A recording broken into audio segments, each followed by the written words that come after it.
Hello, everyone. I'm feeling like I really can't believe it's December. And I feel like time is just in this very weird process. I feel like I'm not processing time properly right now.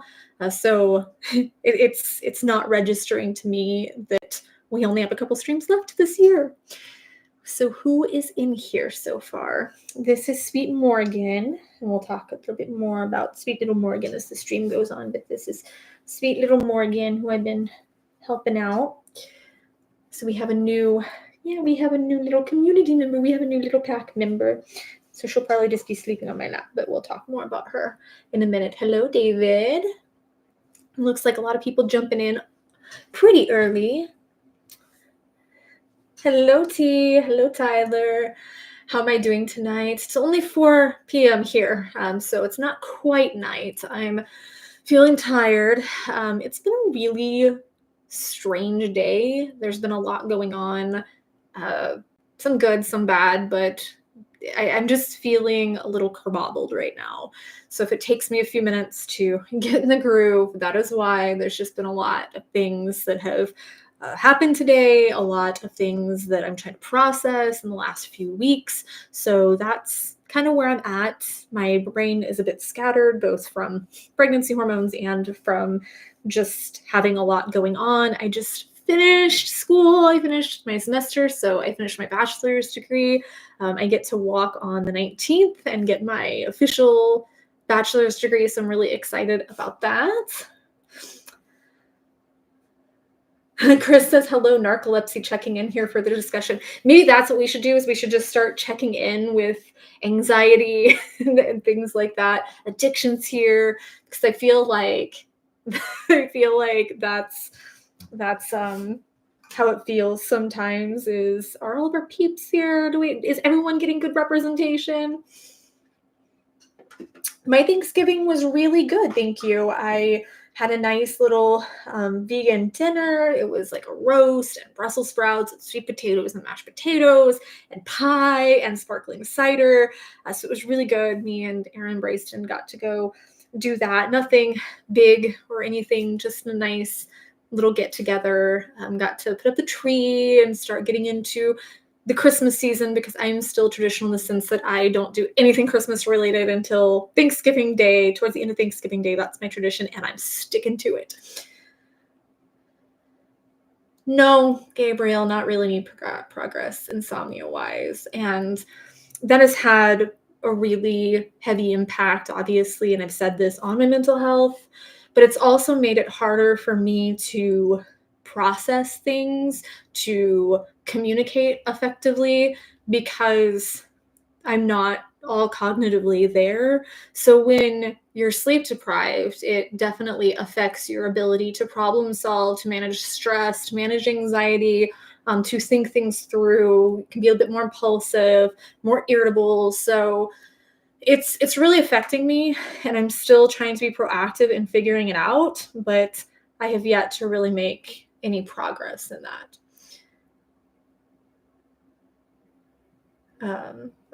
Chris says, I get the insomnia too. Irony is not lost on me. Yeah. Hello, Master Ganja. Hello, Emo SC. Yes, happy holidays. Thank you for the wishes.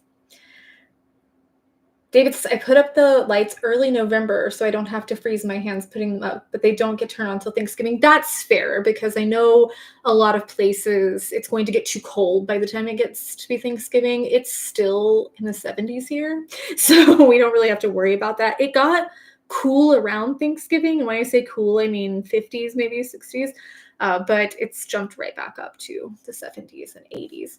So for anybody that's new, I see a couple of new people checking in here. For anybody that's new, this is just something we do every couple weeks to check in with our mental health, find out where we're all at, share our struggles, share our wins. You can use the super chat or super sticker function to highlight messages, or if you're a channel member, you get to highlight a message during each stream. So that way I will see it, because it can get kind of crazy in here and I don't always see all of the messages. So right now, the stream funds, the donations and pledges from that, from the super chat, super sticker, or if you make a bigger pledge or donation through PayPal or Venmo, which I have my email up here so you can see that, that goes to the mental health outreach. I'm going to be doing some Christmas related stuff with that and making sure that everybody feels the spirit of the holidays, everybody feels supported, everybody feels community during this time. We also have another community member that is looking to get an emotional support dog, so I'm wanting to help with that. So we're going to be helping with that, with pledges and stuff from this particular stream. And also poor sweet Morgan here. So let me tell you the story of Morgan real fast. Morgan was a foster of mine quite some time ago, so I used to do a lot of foster and rescue, and this was 8-9 years ago. She had come through, she'd been a foster of mine, and I got a call a few weeks ago from a vet saying, hey, a dog that's shipped to you has come in to our office as a stray. And I said, well, I'm not missing Windy, I'm not missing my dog, but I used to do foster and rescue, so that's probably what's going on. So after a very lengthy situation, after a very lengthy back and forth between this vet's office, and they were wanting to send her to county, which is very high kill here, and I knew she wouldn't make it because she's 12 and she has some health situations. They knew she has stage 4 dental decay, so she was in a lot of pain. We got her some painkillers, we got her some antibiotics to try and help that as much as possible until we could get surgery. They were going to do the surgery and can't because they found out she's having kidney problems, and we need to treat those before we can treat the teeth situation. And she's struggling, but I really, 12 is very young for a Chihuahua, actually. So she's about 12. And that's actually very young for a Chihuahua. I had my other Chihuahuas 17, 15, and 9 years respectively, and they can live to be pretty old. They can live to be up to about 20. And I think she still has some life in her. She just needs some help and support. So some of the pledges will go to Sweet Morgan. Some of the pledges will go toward the other dog that we're trying to help the community member with. And then some pledges are going to go toward the Christmas outreach and stuff that I want to do for my community, both here online and in person, to help make sure that people can celebrate and, again, feel like they are seen and heard and loved, and that Santa didn't forget about them, that we didn't forget about them. So with that being said, because we have so much we want to do, this stream, I'm going to be, anybody that does pledges of $30 or more, I'm going to be sending some different mental health books to help with their journey. So you can either opt to have it sent to you, have it mailed to you, or you can have it mailed to someone else in the community, kind of a little Christmas exchange. So we have the Anxiety and Phobia Workbook. We have Kicking Your Stress Habits.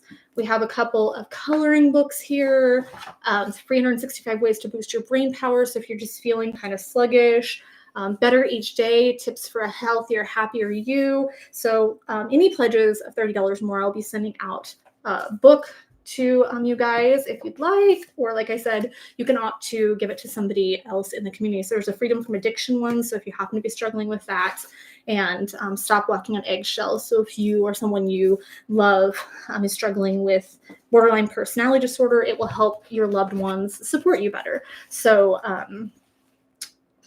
the way we'll do that is anyone that makes a pledge, make sure that you email me. My email is in the video description, and then I'll get your information so we can ship that. So if you are wanting to do bigger pledges or bigger donations, please do that through PayPal or Venmo. Again, the information's in the description of my videos, of my live streams, and then I will see that over here and include that in the total here. So I know I'm old school and I still write this down, but I'm gonna write down, what do you think our goal should be? So our goal is usually $250, but I want to hear what you guys think. What do you think our goal should be for today? So I'm feeling a bit, there's so much I want to do. There's so much outreach I want to do that I can't even fathom. I can't do the math right now. My brain is not going to do math. I can't do the math to figure out what would be a good goal for those three things. I missed a lot of messages. I must have talked an awful lot. Thank you, Tony. Thank you so much. That is a great start. So Tony, I know that we've been chatting over on Instagram, so you can let me know whether or not you want a book or whether you want one sent to you, and I will organize that. So thank you for starting the train. Tony says, at the risk of bursting bubbles, I lost an eighth brother last year, intentionally rolled his can with no, or car, I think that's supposed to say car, with no seatbelt on.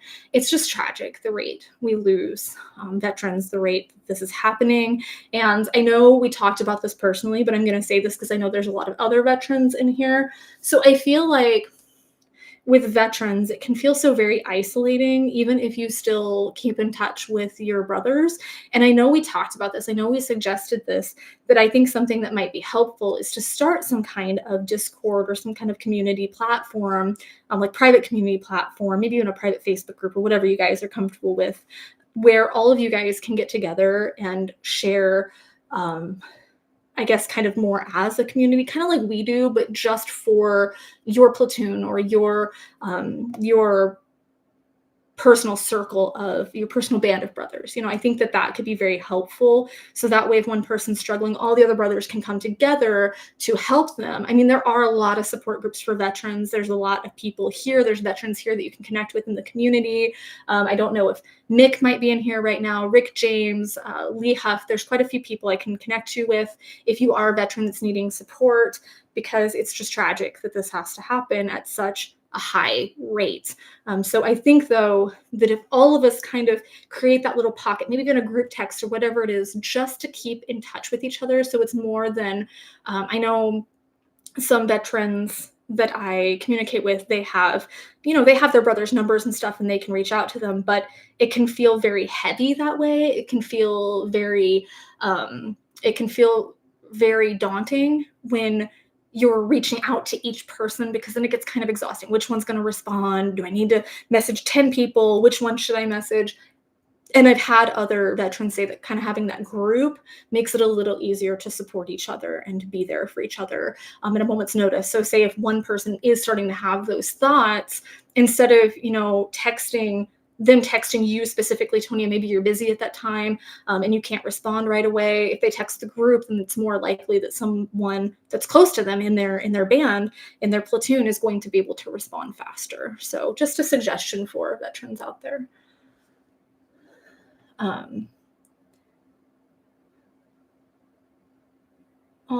David says, because of you, I've been speaking at schools about mental health and it's been great. I would love to hear more about that, because that's something I would really like to do. And I just really don't know how to get into that avenue. So I would love to hear more about what you're talking about, how that's been received, how you got into that. So please share more. I'm very excited about that. David Gap says, old school, I want to see an abacus for donations. I had an abacus as a child, and I swear I'm not 100 years old. I had an abacus as a child that I would actually do the calculations with. So when I was younger, I knew how to use an abacus. I feel like I could figure it out pretty easily now, because I know the different beads just represent ones, fives, tens, exactly, etc. Let's see, Master Ganja. Oh, my thing moved. Oh, no, it got deleted. I think Master Ganja said something and then it got deleted. Oh, been reading lots of botany lately, caring for my new Fiscus bonsai tree. Thinking of taking online courses on botany, fascinated by it. Weird. I know, absolutely not. It's not weird at all. Gardening can be very therapeutic, and it can be really awesome to take up a hobby. I'll tell you guys about my new hobby here in a minute, but I just saw that I got another donation from Nuclear Venom. So I'm just going to round that up to 14 because I don't want to do that math. I proposed to my 6-year relationship girlfriend 5 months ago, and my anxiety has gone through the roof trying to relax, but can't seem to get relief. So is the anxiety surrounding preparing for everything, preparing for the wedding? Is it just feeling like you're not sure how to show up at this chapter of your life? There can be a lot of things that are very natural around that. So I'd love to hear. Not love to hear as in I'm glad you're having anxiety, but I'd love to hear more so we can try and maybe problem solve and figure out how to target that specific anxiety, or if we just need to figure out some more generalized anxiety skills, anxiety coping skills.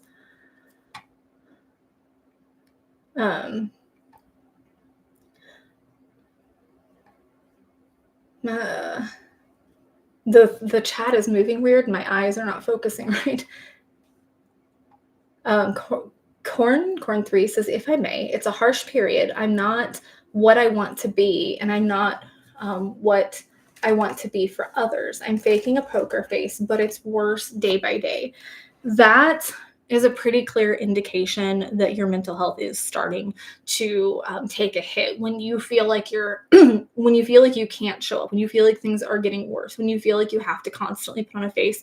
And believe me, I've been there. And there's some days where I love you too, Morgan, where I still feel like that, where I still feel like I have to put on the smile, and I won't smile for anybody that's gonna be as creeped out as I am by the fake happy smile. But when we get to that place, it's a real wake up call. I remember even right now, I'm kind of struggling with that idea of where do I want to go? Where do I want to be? What do I want to do? Because there's this whole new chapter in my life right now, like becoming a mom again and finishing school. And I have all these little projects. And of course, I have the community. And there is a level of, oh my gosh, I'm hitting these age milestones and stuff, and I'm not where I want to be, and I don't know what to do. And it takes a lot of sitting down and reflecting and being really honest with yourself. So I noticed that you're saying you're not what you want to be for others, so you're not showing up the way you want to show up. And that's something that we can look at and say, okay, well, first and foremost, how do you want to show up for other people? Is it that you want to be more social? Do you want to help more? Do you want to be more independent and have a different dynamic for your relationships? What is the ideal for you? That's a kind of a starting point.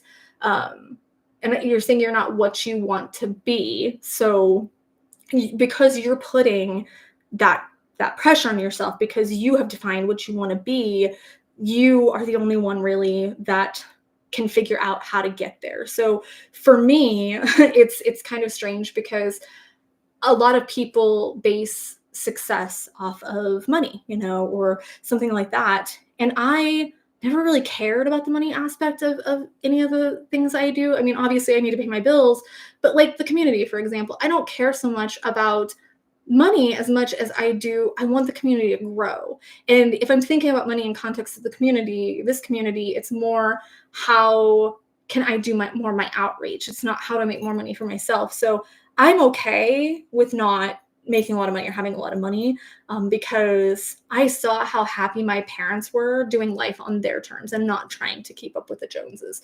But what you want to be is going to be a whole lot different than what I want to be. Because if financial stability and success in the sense of you have to have a specific paycheck and you have to be this far ahead and you have to have this much in your savings, that's important to you, then figuring out, okay, well, how can I create that is is vital, but for me, it's okay, well, if I want to grow the community, how can I do that? Or if I want to strengthen my relationships and friendships, how do I do that? So it's a matter of really sitting down and figuring out options. I'm a list person. You should see, I literally have 3 books right here that are 52 lists for happiness, 52 lists for togetherness, all the different lists that I've made. So those are books where you fill out the lists, but then there's these lists that I've made in different journals and stuff. I'm a list person. That's how I process. It's how I move forward. My journal's full of lists. It's how I try to get unstuck, is figuring out what is actually sticking me right now and how can I move past that. Whew. Yeah, there are a lot of messages in here. I'm sorry. I'm trying to get to as many as possible and read as many as possible. Oh, Tracy. Hello, my lovely. My bestie is in the house right now. Oh my goodness. Somebody didn't know what an abacus was. I feel so old now. Yeah, it's a calculating instrument for math, like to figure out decimal points and stuff.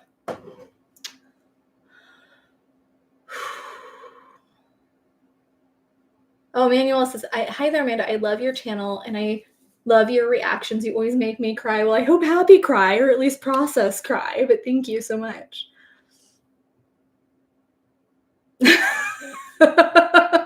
David says, success is another day avoiding a reverse bear trap. So I had a proud mom moment this week. To be crystal clear, my son has never seen a single Saw movie. He knows who Billy the Puppet is, and he knows a few general plot points about why, John Kramer kind of became Jigsaw, but in the most child-friendly way possible, in the most teenage-friendly way possible. He doesn't know how graphic the movies really are. He doesn't know details about the gore. But I'm sitting there with a friend the other day who had a very tragic situation happen, and I went over and I took some stuff to his family to help them out, just to bring some comfort and sit with them and stuff. And was sitting there talking, and in the middle of this conversation, my beautiful cherub son that I love so much, he said, "You know, it'd be a really good saw trap." And I just, what?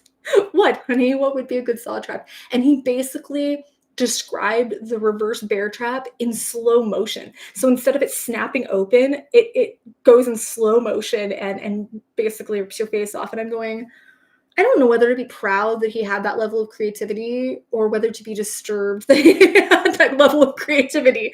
So it was one of those moments of, I don't know how I feel right now, but you know I love you, right? And I really appreciate my life. Uh,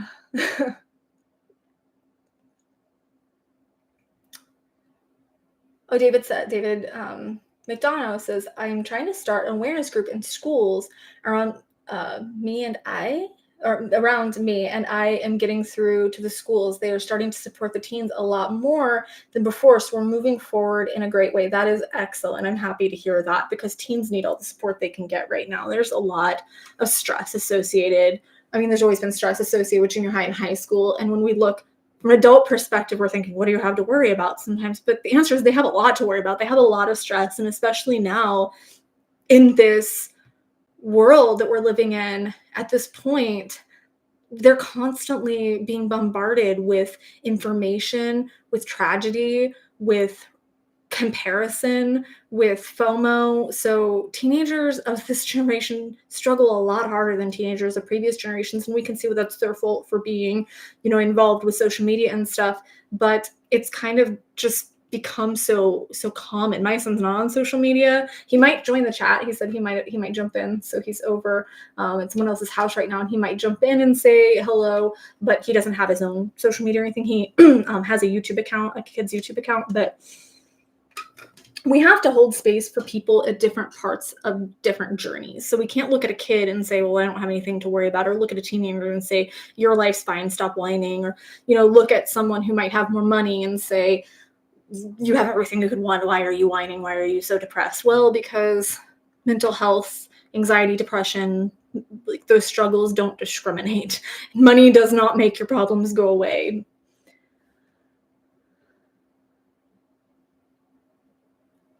Dylan says, I've been struggling to open up more about my mental health, and I don't know if it's I can't bring myself to air out my struggles, or if it's just because I'm quiet. It can be both. It can be a matter of being used to being quiet, because here's the thing is and most research does not support the idea of our personalities being fixed. So of us just being introverted, or of us just being quiet, or of us just being XYZ, that's a fixed mindset, and that's like a fixed personality. But the growth mindset and the growth personality that they're starting to find is where we're at and what we should be focusing on, instead of saying I am XYZ and putting certain labels and identities on ourselves, particularly when it comes to personality like that. Like, I'm just so shy. But you learn to be shy. So some kids, of course, like babies, can start demonstrating those traits, but they're reinforced over time, right? So they are reinforced, they're praised, or they are shunned, they're slapped down. So finding ways, for me, for a long time, I had the worst agoraphobia after my mom passed away. I couldn't leave my house. I was just terrified all the time to leave my house. And it got to the point, I don't know, Edward has talked about this publicly too, and Edward might be in here. He has talked about having anxiety about leaving the house and stuff. And something that really helped me and him and a lot of people is exposure therapy, doing it in a controlled setting, but making small progress steps toward what it is you're wanting to do. So in your case, opening up, maybe not maybe you want to embrace being quiet. Maybe you don't want to change that. And that's great. Some people are just more quiet, and that's perfectly okay. But if you're wanting to open up more, understanding that that quiet part of yourself isn't fixed, if you're wanting to talk more, taking small steps to get there, like maybe just starting with something that's less intense, something that's less serious. So if you have a lot on your mind, like a lot of mental health challenges that you're going through right now, picking one that's a little easier to talk about, that's a little less threatening to people, because if you just say, here's all this darkness that's inside of me that I've been holding in, and I'm just going to, I'm just going to word vomit it all out. That might also be overwhelming to the other person that might not know how to show up for you, because there's so many things that you've just presented to them that they don't really know how to best respond to that. So then they might freeze, and then that might be interpreted as, well, they don't care about me because they froze, when really they're just also feeling as overwhelmed as you are. So I think a lot of the times just taking those small steps and understanding that you don't have to do it all at once. You don't have to get everything out all at once. You don't have to tell your whole story. You can tell your story in pieces. You can just start with the first sentence. It's just like writing a book.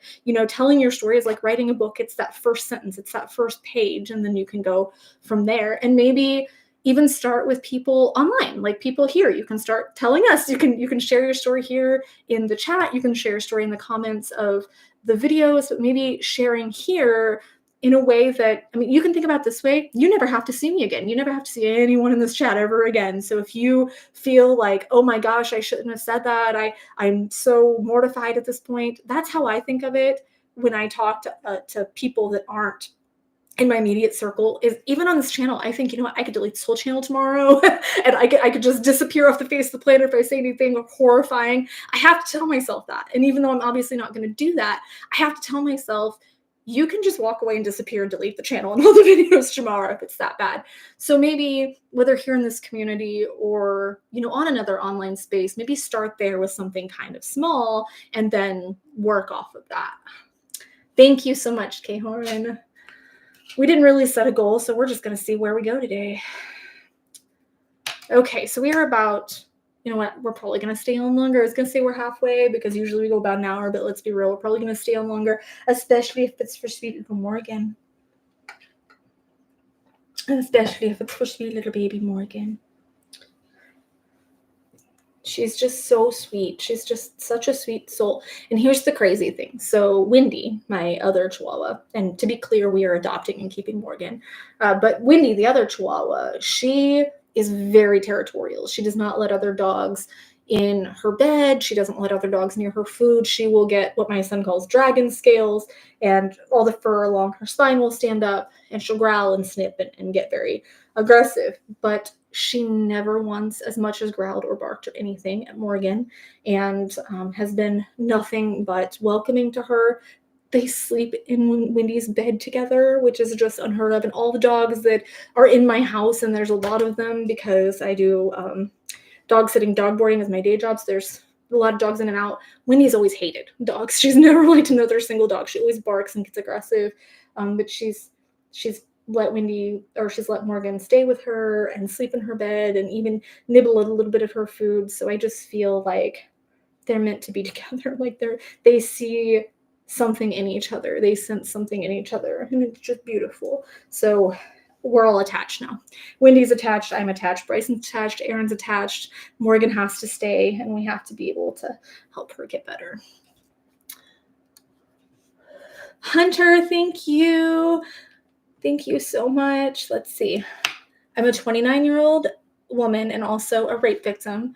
I've been dealing with depression, anxiety, and have constantly been thinking about suicide. Last week, I started a project to help other rape victims across Canada. I'm so happy that you started this project and that you have this community. I am a sexual assault survivor myself. I don't like to say victim. I like to say survivor, but to each their own. However you want to be identified is your personal choice, and I will respect that.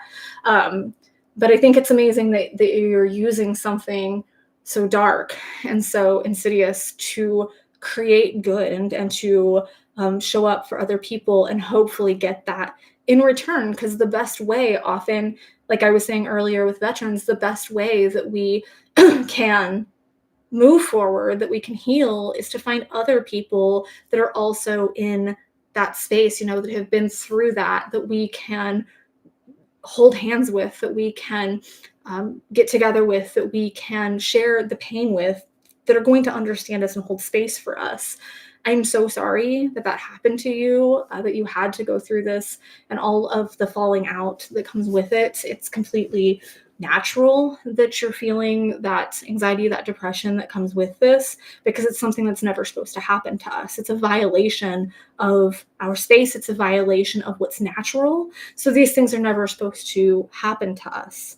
You never deserve that to happen to you, regardless of the circumstances. You didn't deserve for that to happen to you. And I hope that being here, that being part of that project, and by the way, if we can support that project in any way, please let me know.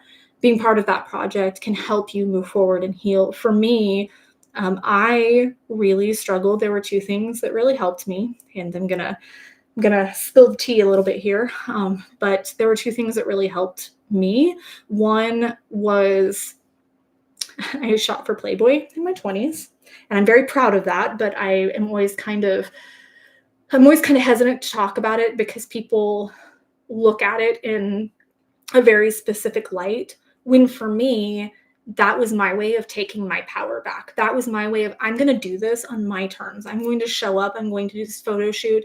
I'm going to be empowered to say when I can do this, when my body can be seen, when my body can be admired, that kind of thing. So it was very empowering for me. And also just writing out the whole experience. It was so ugly.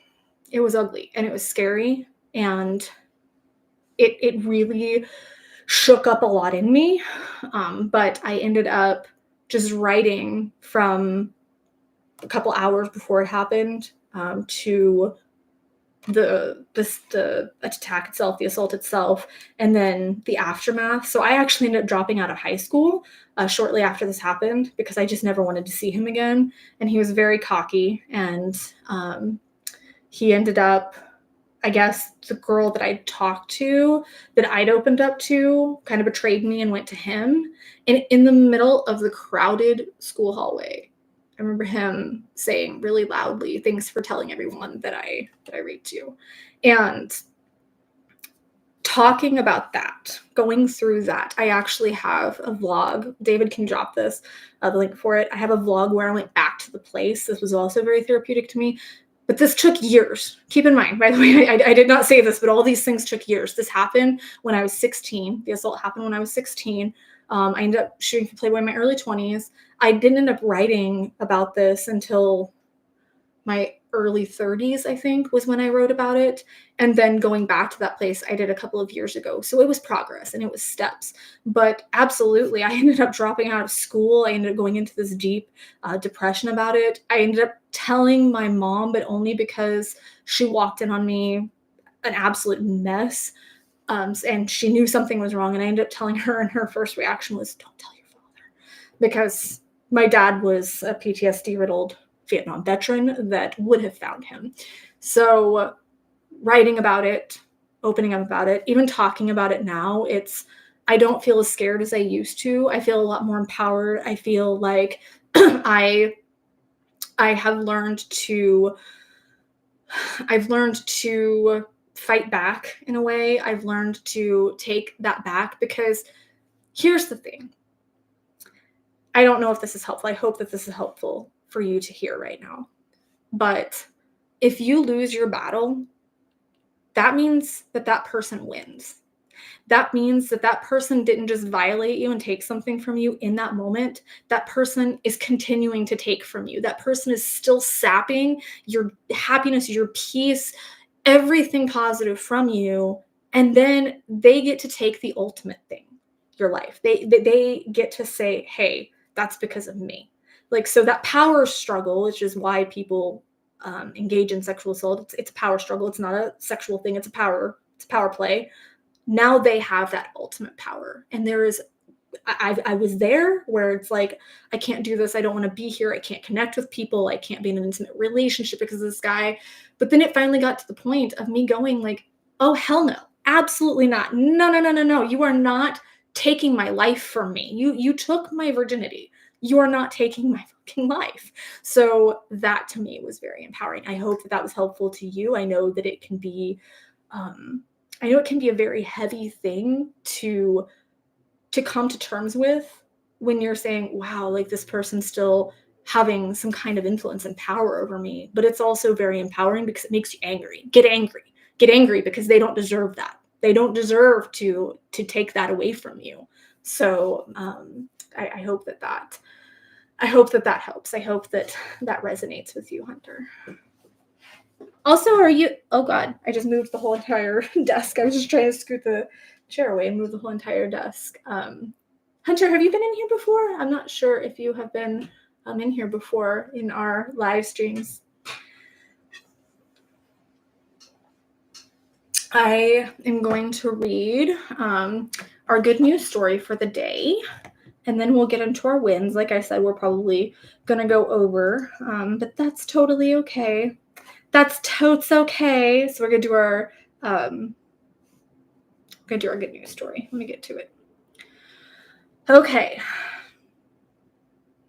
So in Malawi, sex and mental health can be taboo topics, but not on this radio show. So Lee Shatata, a producer for Farm Radio Trust, records an episode of Spot On in Undi, Malawi, with his son, I think it looks like, with a couple of other people. It says, seated beneath the branches of a massive African fig tree, the audience of nearly 25 women is listening intently. A solar panel set up not far away powers the devices that Lee Shatata, a producer for Farm Radio Trust, is using to tape the program in this makeshift recording session called Spot On Kalakonsi Tikatsui, meaning to know everything. I'm so sorry if I butchered that language. It's in Chichua, the local language. The weekly radio show tackles topics that are taboo in the village of Undi and throughout Malawian society. Today, the subject is menstruation. I didn't actually know that was the subject. I saw the headline of this, that it was mental health, but I was going to say, because of my work with Days for Girls and traveling to these different places or serving these different places, things like mental health, anxiety, depression, suicide, menstruation, sex, all of those things become huge taboos to the point of where obviously through when they can't talk about sexual assault or they can't talk about their emotional state, that can obviously lead to unaliving themselves. But menstruation has also, the lack of conversation around menstruation has also led to unfortunate deaths. So Mr. Shatata reads from a script engaging the assembled women with questions about the stigma related to having a period. What challenges do girls face when they're menstruating? Mr. Shatata asks. Several young women, some toting infants on their hips, take turns responding. There are different cultural beliefs, such as how a girl isn't on her period isn't allowed to cook or put salt in the relish, says Alefa Biziel, who has a baby girl. At school, boys laugh at the girls when they find out she's on her period. Another chimes in, which in a lot of places, they can't go to school at all. They don't get to go to school when they're on their menstrual cycle. And that's one of the things that Days for Girls, the work I was doing, was combating that. The lack of sanitary pads is hard. Yeah. Bridget Kachala says, and we actually do serve this area. So all the women nod. I was afraid. Undi, in the central Nchizi district, is just one of the many remote underserved villages in this southeastern African nation. More than half of Malawians live below the poverty line. The average monthly income for informally employed residents in rural areas such as Undi, where more than 80% farm for a living, is 90,000 kwacha, about $50 a month. Buying sanitary pads, which cost around $1,900 for a pack of 10 on a monthly basis, is typically out of the question. So I just think it's awesome how they are tackling these topics that are causing pain. They're causing these pain points, having to keep silent. And we know that, like here in a mental health community, we know that there's so much harm that can be done from suppressing these things, from having to keep them to ourselves, from not getting the support and community that we need. So Spot On episodes are recorded in the mostly rural Shisi and Dawa districts, and in Lilongwe district, which includes the capital. Listeners around the country are encouraged to phone into Farm Radio Trust's call center afterward with thoughts or questions, thus continuing the dialogue. Each episode reaches 5 million listeners. Kudos to them. That's amazing. But I think that this is relevant because it really is breaking that stigma. So the whole mission of this community here is shatter the mental health stigma. That's why I make my content, is encouraging people to shatter the mental health stigma. So they are doing this with mental health, with sex, with menstruation, with all of this. So that is excellent. Born in, I'm missing these. No, it's gone. Born in 2009, Farm Radio Trust has always been a truly local Indigenous communications program, Mr. Pringle notes. It was never directly funded by Farm Radio International. We have collaborations, of course, but it was never run by anyone that was foreign. George Valili, Farm Radio Trust CEO, says that it didn't take long for the Malawian team to notice radio's potential beyond addressing farming topics. Listeners generally resided in remote outposts facing high unemployment rates and virtually no access to social services. Our first project in 2013 was on mental health and issues that young people face, which include suicide, teen pregnancy, questions around sexuality, says Mr. Villali, who speaking by phone from Lilongwe. There wasn't a space for discussions on these topics. And the article goes on for quite a bit, just going into more examples and more details and stuff. But there are toll-free call centers, text message stuff now where they can raise awareness on these issues, along also with water, sanitation, and hygiene, which is also huge and often not talked about. So I love this. They're even, it looks like, helping provide contraceptions and stuff for people, which is huge in those communities, like talking about that and figuring out how they can get it and just giving them a confidential space. So they're kind of doing what we're doing, just on a bigger scale. So what do you guys think? I think that that's amazing. I think the more projects that we can get like that, the better. Oh my gosh, there's so many messages. I don't even know where to start. Oh gosh. I can't bend over anymore. Okay, there we go. I'm getting to the point where I can't even paint my own toenails anymore.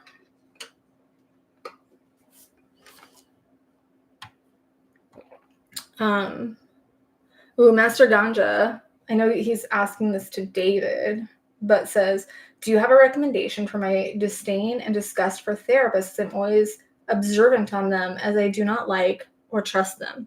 I have had several therapists that have broke my trust pretty hard, and it's very difficult for me to build a trusting relationship with a therapist. I think recognizing that there are different types of therapists or different types of mental health professionals and figuring out what is it exactly that you're looking for from a mental health professional. So if you're looking to process trauma, that's going to be a whole lot different than trying to learn to manage anxiety. So if you end up with the wrong type of therapist, and I've had this happen, they don't know how to support you. So they're just going to throw random stuff at you and then almost gaslight you and turn it around to, well, you must not be doing these things because they're not helping you. Obviously that's going to be very unhelpful. But I think that understanding that therapists, it should be, I think there should be a dating app for therapists where you find therapists, because not every therapist is going to resonate with every person and their needs. And like anyone else, a therapist should have to earn trust, and it's okay for you to expect them to earn that trust, but know what that would look like. So when you're looking for a therapist, know what it is that you're looking for that would help you trust them. So in an ideal therapist situation, an ideal therapist client situation, what would it look like for you to trust them? And what exactly are you looking for from them? Are you looking for someone that can help you process the trauma, someone that can give you stress and anxiety management tools, somebody to just listen?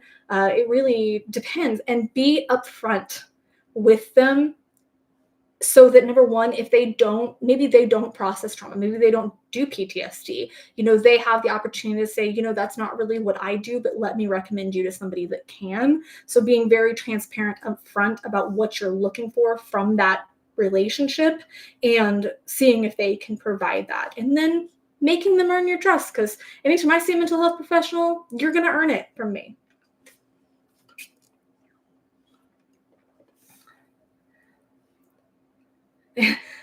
Erin says I had to paint her toenails last time and it didn't look good. I thought it looked good. It was even with the Ava Dean nail polish, which is the line of AJ from the Backstreet Boys. Ava Dean is his daughter. I thought it looked good. It was pretty pale pink, and I'm totally not going to show you my feet. So I'll chip now anyway. My feet are dirty and need lotion. Wink, wink, Erin. Tracy says, Erin, one time my kid painted my entire toes. As long as you didn't do that, you're good. Oh, I can only imagine the frustration of trying to get all of that off. Oh, God. Oh, that would be so awful trying to get that all off your skin, and then it tingles. I feel like I've been talking too much. I feel like I've just been kind of rambling. So for anyone else that has dropped in, like I said, pledges this week. We haven't even hit our base goal of 250 yet. So pledges this week are eligible for books, and I will definitely write like a little personalized thing in there. So we're doing adult coloring books. And actually these adult coloring books, let me show you these. So these adult coloring books are from an award-winning photographer that I've worked with, whose name is also Aaron, whose name is actually Aaron B, which is kind of funny. But he created not just these because of his own connections and experiences in the world of adult neurospiciness, but he also created a book called Creating Cash from Trash, which I have, and it's awesome. It's an amazing book. I will give you the information and stuff here, but I really like these. So there's one steampunk one. Actually, let me give you the background first on these. So there is an organization here called EpiHab, and they provide meaningful employment for people who may not be able to work, for individuals with epilepsy or individuals that are on the spectrum, or things like that. When they have challenges and stuff, it creates an environment, a work environment where they are safe, where they are valued, where they can support themselves more, which is really wonderful. And they have just such a wonderful team that provides so much in the way of being able to get these out here and stuff. So he was nice enough to donate a couple of these for the community, for the stream, to raise money. Oh, Nuclear says, hang on, I'll come right back to that and read that. I don't want to ignore that. So it is highlighted. I see it. I see you, my love. But these, there's two of them. They're both steampunk. This one is more characters and stuff. So they've proven that adult coloring can be very therapeutic. It can be very helpful for stress and anxiety management. But there's just all of these different characters in here that I think are super cool. I'm trying to find my favorite one. I actually really like this one. I think that one's really fun. And they're really high quality. Like these pages are very high quality, but I did a couple steampunk photo shoots with him back a few years ago. I think it was pre-COVID. Everything was pre-COVID. All the fun stuff was pre-COVID. But I think these were a lot of fun. I almost just wanted to get into them and color them myself. So we kind of have this pirate character here.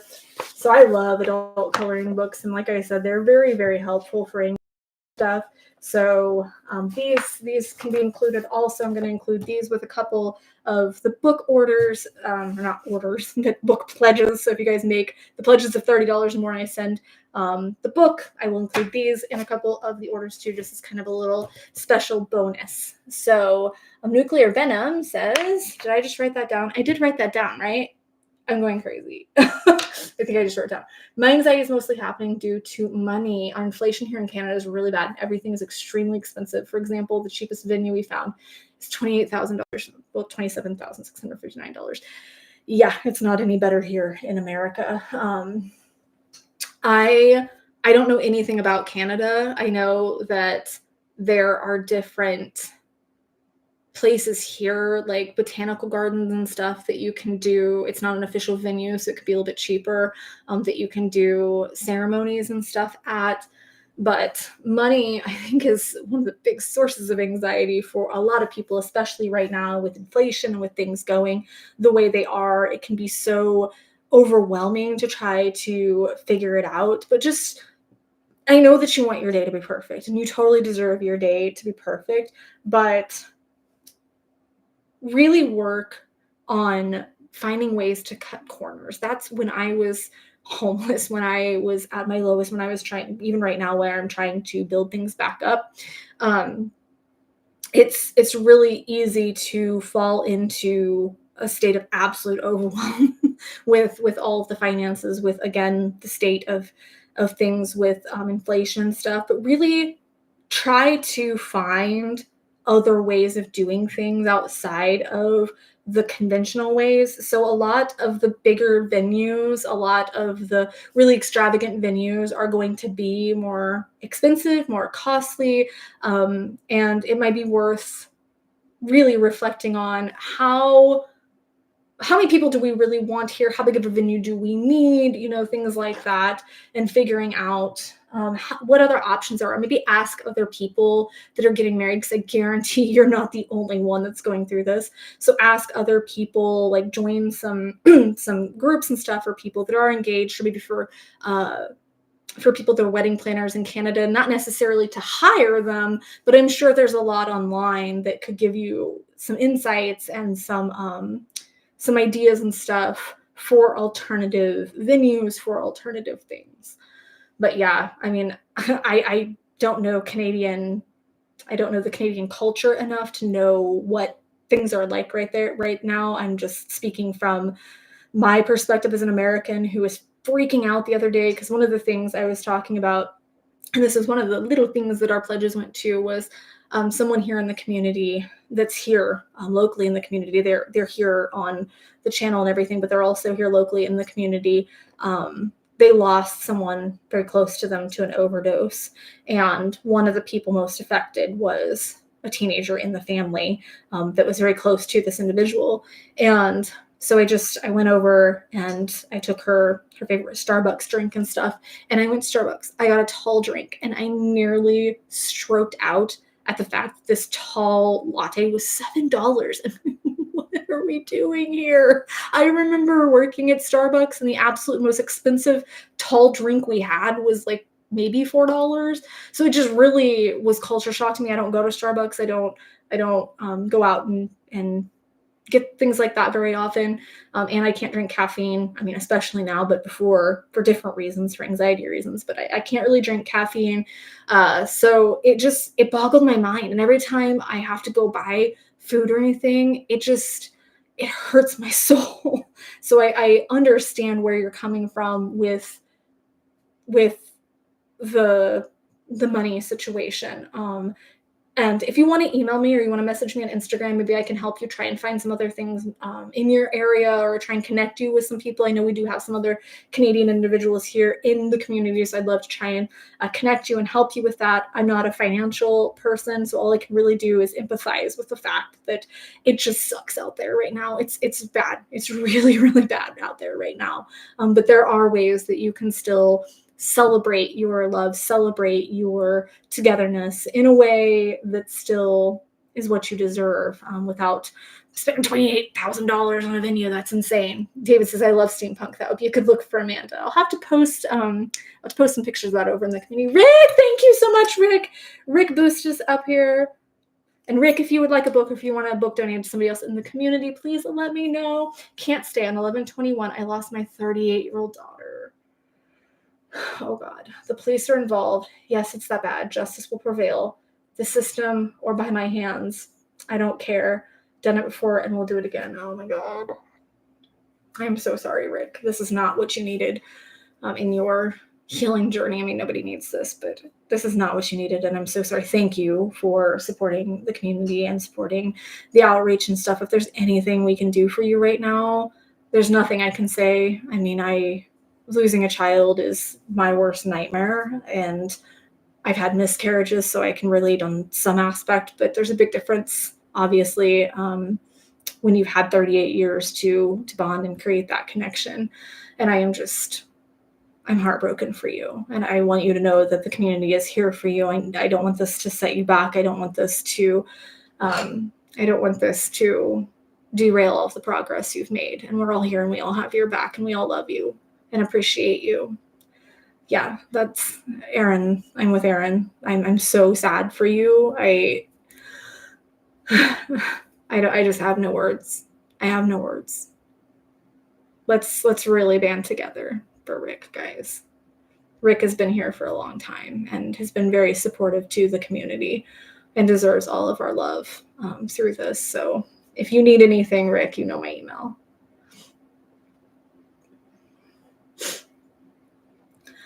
Oh, that's a really hard one for me too. That one's just. David says, is there any way to communicate with people in here? Because I don't have any friends, just my husband. I'd love to make new friends. We do have a little Discord. It hasn't been super active lately, and I don't really go there a whole lot. But I have so much going on right now. But we do have a little Discord, and you can probably jump on there and connect with some of the people in there. A lot of the people that are in the chat are over there, and communicate with them either there on Discord or take it to a different platform. Hi, Spencer. Okay, we're an hour in and we haven't done our wins. So let's do our wins. Let's sing the song. So for those of you that are new, we just share, there's not a lot this week. We just share some of our mental health wins, some warm fuzzies, to remember that while things can be really awful, I mean, worst of situations like this, some of us are really struggling, we've lost people, we still can create even little wins that really matter. They really add up, but it comes with a song. So, sorry, Morgan. Morgan didn't like me shaking. Snap cup time, gather ye round, friends and foes together, united and bound. Pass it to your neighbor instead of blowing up, and you'll find harmony and love in a snap cup. See, if Mick were in here, he'd be proud of me. My snaps are getting louder. It must be the baby energy. The baby energy is making my snap stronger. Thank you, Erin. I need to write. Oh, I guess I can go back and look. I'm gonna have to go back and look. So it was Tony and Rick, right, that have done the bigger ones. So I can send some books. Okay. Hi, Adam. YouTube channel says, do you wear your seatbelt when in the car, Amanda? Yes, it's me. I try to remember every single time. Oh, Hunter is still here. I'm not sure if this is the same Hunter that we've been talking to, but oh no, because this one's married, not engaged. Me and my wife have just gotten out of major sex addiction. We would constantly have sex and barely get any sleep because of it and barely eat food or drink water. Our addiction nearly lasted for 8 months. We are now getting the help we need. We have 2 separate therapists and are getting back on track on having a normal and healthy relationship and understanding that sex is important, but not to have it constantly to the point where dehydration is killing us. Thank you so much for sharing this and for opening up, and snaps to you guys for getting help, for opening up about this. It's something that is quite taboo even here. We were talking about the program in Malawi that is I'm getting off the ground, but this is something that's taboo even here. And I really appreciate that you brought this to light, because I think this is something that is struggled with very silently, that a lot of people don't want to talk about. And it's a very real thing. It's a very real addiction. And I'm glad that you guys were able to see that you needed help, that you were seeing what it was doing to your life, and that you were able to find people to support you to get back on track, because you can. We fall off the rails. We fall into different addictions. We fall into different vices, but we can get back on track. We can rebuild our relationships with ourselves and others. So big snaps to you. Love it. Oh, the YouTube channel called me. I said, stop trying, do it. Honestly, when it comes to seatbelts, a big problem is, I know this is crazy, but I often forget because I was not raised to wear seatbelts. So it's not something I just do automatically. And I have to very, very consciously, as I'm getting in the car, remind myself. And I'm pretty good now because the car will ding at me. So pretty girl you are. All Night Man says, I won a Caregiver of the Year award last month. Congratulations. That's amazing. I'm so proud of you. I'm happy for you. It's so nice when we get our efforts recognized. So good for you. That's awesome. Rick James says, thank you, all my friends. My mind is gone. Amanda, send the book to the appropriate person. Thank you. I will find someone that we can send it to that will really benefit from it. Are you sure that you don't want one right now? Trying to see. I don't think we have anything specifically on grief, but I think there's a couple that I could send that could be helpful if you want one for yourself too, Rick. You deserve that. Don't always try and give to other people. You deserve love and support too. RX Doc says, I finally allowed myself to make a new friend for the first time in over a decade, just someone I actually enjoy getting to know better. Love that for you. It can be so hard, especially in our adult lives, to make friends. I just find it so hard to foster and cultivate friendships as an adult. So I know the struggle of that. I feel like I'm losing my voice.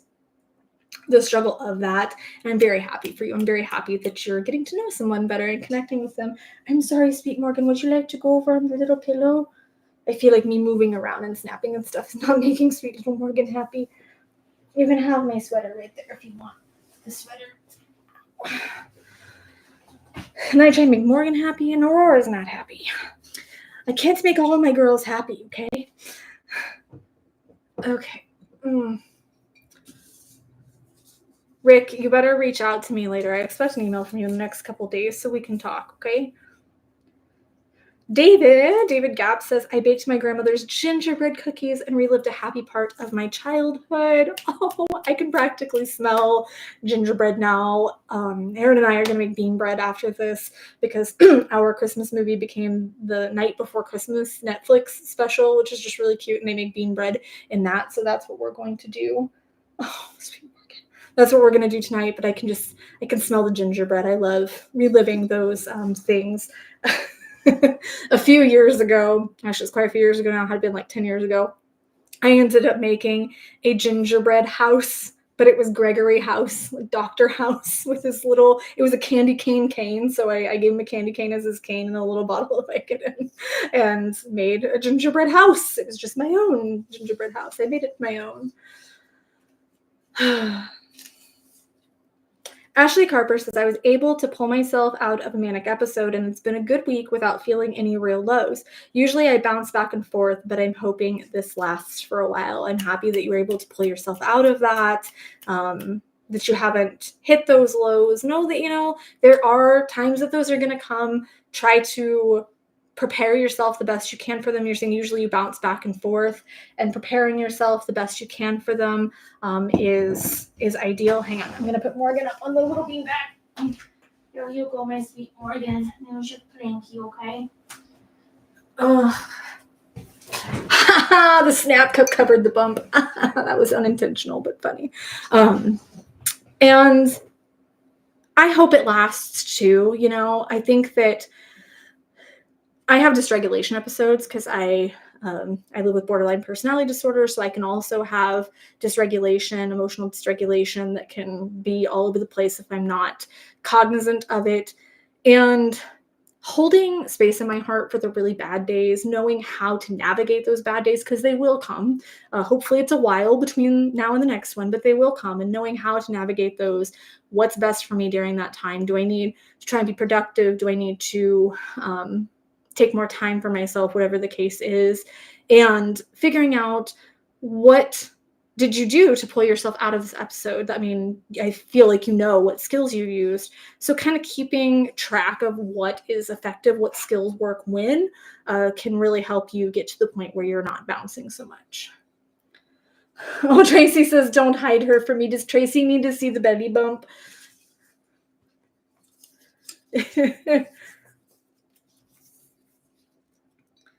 Master Ganja says, let's see, I'm starting to study on a hidden fascination I've had of botany. I'm looking at possible online courses. One day, always been fascinated by botany since childhood. Like I said earlier, I love that for you. I think it's great when we can find hobbies of our own that really fascinate us, that make us curious.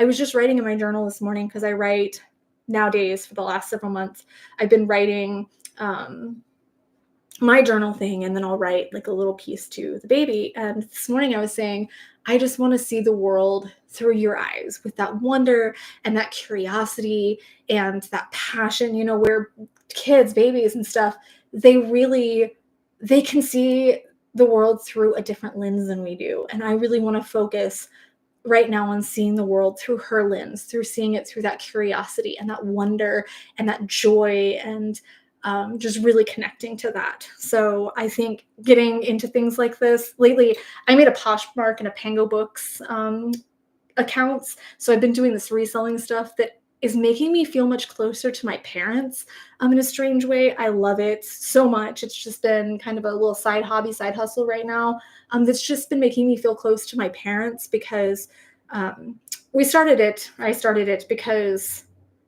right now things obviously are kind of crazy, trying to raise money for a little Morgan and trying to catch up and stabilize and everything. So we've been doing those, but my dad did resell. So my dad would get things and then resell them because he was disabled, and that was his way of making a living. And my mom was a big bookworm, and her and I would go vintage shopping, which is our fancy way of saying thrift shopping. And it's just been so amazing getting to do that and kind of having a little side hobby doing that. So I have a Poshmark on Mental Amanda on Poshmark as well, where I've just been selling clothes and some essential oils and stuff that are unopened that I had, collectibles, things like that. So it's been really fun, but I'm glad that you found that hobby. Tracy says, always. I don't know. I don't know if anybody else wants to see Amanda's bump here. I don't think I can hide her much longer. The YouTube channel says, ever watched the show Criminal Minds? I just finished 17 seasons, but wow, I didn't realize Criminal Minds had that many seasons. So I started Dexter. Why do you think her name is Morgan? I did not watch Criminal Minds. However, I dog sat for the aunt and uncle of the computer tech guy on that show, randomly enough, but I never did get into it or watch it. I've thought about it though. Should I give an episode or two a try? I'm actually watching Man on the Inside right now, but I'm only a couple episodes in, so no spoilers, but I like Ted Danson. He's funny. Tracy Smith says, I'm trying to start journaling. Hope this helps with releasing everything. We've been through so much. Linda. I think that that's an excellent outlet. Journaling has helped me a lot. I've now been journaling for over a year, and sometimes it's lists, sometimes it's just this is what I did today, sometimes it's struggles I'm having, but I have a streak going. I've been journaling, I think, since September of last year, if I remember correctly. So big snaps to you for that, and it can be very therapeutic. Hello, Amy. You are not late. You are here exactly when you're meant to be here. Tony Travis says, the frequency of how much I talk to Aiden is increasing quite a bit. Love that for you. I organized a group of vets to support each other, which met this morning. So hopefully it continues to grow. There's been multiple sleepless nights. I was having flashbacks to all the death that I've seen in the last year, and I found myself wanting to join them. But the picture in my room with me and the boys kept my light on when I was wanting to turn it off. Well, we care if your light goes out, so I'm very glad that you were able to keep that on, that you were able to turn to that and lean into that, that you are creating that support group. I'm glad that that is working out for you, that you are meeting with each other. And sleepless nights are understandable when we're going through grief, just processing it as we can throughout the day, the best we can, because if we try and suppress our feelings, then it's going to come up more and more at night. I've been trying to do some shadow work and stuff to see if that helps with the insomnia, to see if that's going to make a difference. But I am very happy that you're still here. I'm happy that you're getting to talk to Aiden more and that you have created that support group. The YouTube channel says, yes, Criminal Minds is more than psychopaths and serial killers. Well, damn it, I wanted it to be just psychopaths and serial killers. I'm just kidding. It's how the FBI, BAU uses other skills to find them and put them away. That's right up my alley. I majored in forensic psychology, so it's right up my alley. Oh, gosh. See, Tracy, nobody else wants to see her.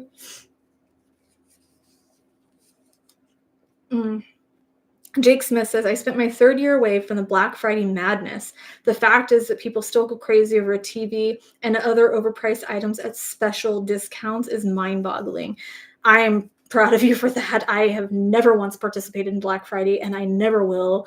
Aaron and I watched the horror movie Thanksgiving this year, which is about people that died in a big Black Friday mob situation. It's obviously a horror movie. It's not a documentary, but it might as well be.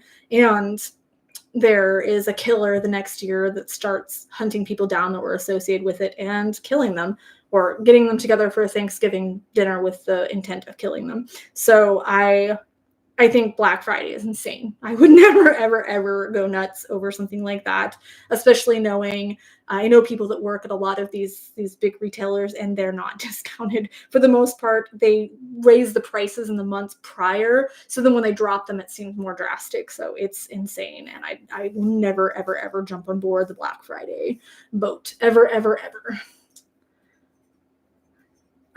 Oh, that was our last win. So if you have any other wins that you want to share here in the comments, we didn't have a lot this week, but that was probably my fault for forgetting to post it on Wednesday and did not get around to posting it till Friday because pregnancy brain is sucking all of my brain power out. And Tracy says, you can send me my weekly bump picture later. Haven't I sent you one this week? I will send you one. I will send you one, my darling. Oh gosh. Oh, looks like I have a doggy request too. That's always good. That is always positive when we can get more work and stuff. There you go, Tracy. You can have a secret picture since nobody else loves us. Oh, dramatic faint. Just kidding. Did I inadvertently just dab? Because I was not meaning to. I just want to make that crystal clear. I kind of was trying to fall, and I think that's what that looked like, and I just wanted to make it clear that I'm not going to do that. Oh gosh. Amy says, I have a question for anyone here that feels like giving me their opinion. I have never wanted to unalive myself. However, I find myself thinking that certain people in the world would be better off if I were not a burden to them. Does that make sense? Absolutely. That absolutely makes sense. Those feelings don't always show up as suicidal ideation. Sometimes it really festers inside of us as this feeling of just a general unworthiness, like we are a burden to someone else, which isn't true. We feel like that. Our shadow tells us that. Our shadow tells us that we're a burden to other people. But across the board, people, I mean, when you talk to anyone who's lost someone to that, it's always, I wish they would have talked to me. I would have rather heard their stories and their struggles than have to be dealing with this pain now. I felt like that when I was on the ledge, when I was suicidal. I felt like I was just a burden to everyone, that my son would be better off without me. So yes, I very much understand those feelings and those thoughts. Once you can understand that that's a distorted thought, that's your shadow telling you that, that's the dark side, the pain that's trying to protect you. It's trying to tell you that because it's scared of being rejected, because it's scared of being hurt. And there are going to be people that don't understand. There are going to be people that you open up to that don't understand. They don't know how to help or support you. So it might come off as them not caring or that you're a burden to them, when most of the time they just genuinely don't know how to help. They don't know how to show up. They don't know how to be there for you. But I mean, just here, let's get a show of hands. Is there anyone in here that would rather see someone in this community lose their battle than listen to their story? Not a single person in here would rather us lose part of our community than hear their story. We tell ourselves that as a defense mechanism because we're scared. Alexander says, I would like to send you a message on Instagram and tell you a story of what happened to me and what I've been dealing with. If you want to talk about it on stream, I welcome it. So are you wanting to send a message right now and you want me to read the message on stream, on Instagram, through Instagram? I'm confused. Adam says, yeah, I'd rather listen than share. Amy says, that's a good way to put it. Thank you. Think about it this way. Actually, this was something that helped me put it into perspective, is think about if your friend came to you and your friend was talking about their mental health struggles, a genuine, true friend, somebody you really genuinely, truly care about. If they came to you and they were sharing their struggles, would that be a burden to you? because I wouldn't feel like that's a burden to me. If my best friend came to me because they're really struggling, I'd feel honored that they opened up to me. I'd hurt that they were hurting, but that wouldn't be a burden on me. That would be an, oh my gosh, I am so grateful that my friend came to me. So I'm able to hopefully talk through this with them, or at least hold space for them and be there for them. And that makes me feel good about myself, because now I can show up as a good friend in the best way I can. So thinking about it as, would you feel burdened if somebody close to you came and shared their feelings? We're not a burden just because we need to share something, or just because we're not sitting quietly, just because we're not easy all of the time. We're not a burden. And if someone does react badly, that's on them, not you. Like, if someone can't show up for you, if they don't understand, if they say nasty things, that's on them, not you. Bye, Felicia. Move on. Find someone else that can be more supportive. It's getting warm in here. Mr. Gandhi says, I feel like I'm not upholding that sacred oath, sitting here, not being able to fight for freedom with my brothers and sisters. But there's so many other ways to fight, even if you can't enlist, even if you, I'm assuming that that's what you're saying, is you can't enlist.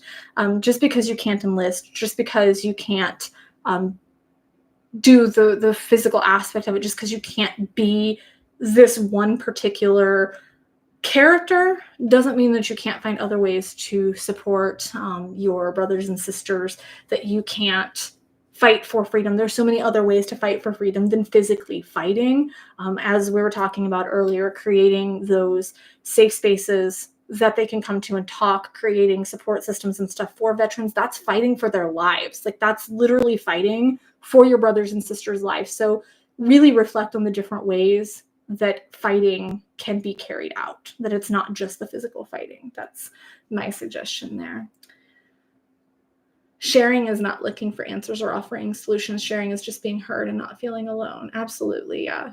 Sometimes, I mean, I feel like if I have something of value to offer, I want to do that, but I have to often remind myself, like with Rick earlier, sometimes there's just nothing we can do. Situations are awful, and there's nothing we can do to fix that situation. I can't bring his daughter back. You know, we can't wave a magic wand and make that go away, but at least we can hold community for him.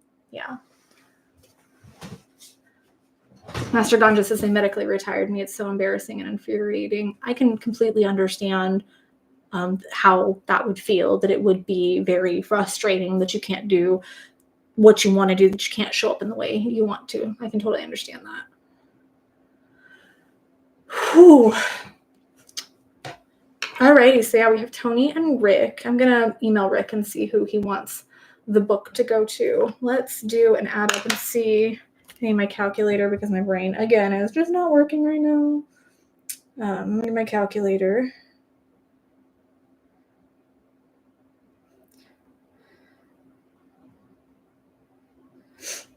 Sorry, I have to respond to these in a certain amount of time, or it hits my ratings for my dog business. So, okay, calculator. Okay, so let's see where we're at with our pledges for today. Every little bit helps. I'm going to post a picture over on the community. So there's a particular dog that a community member here is wanting to, we're 207. So we're still a little bit short of our typical goal of 250. I was kind of hoping to go over a little bit for Christmas season.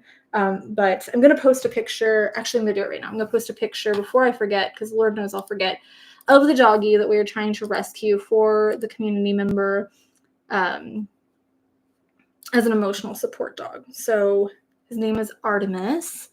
And for anybody that is curious, I'm posting this right now over on the community page so that we can all see the sweet boy that we're trying to help.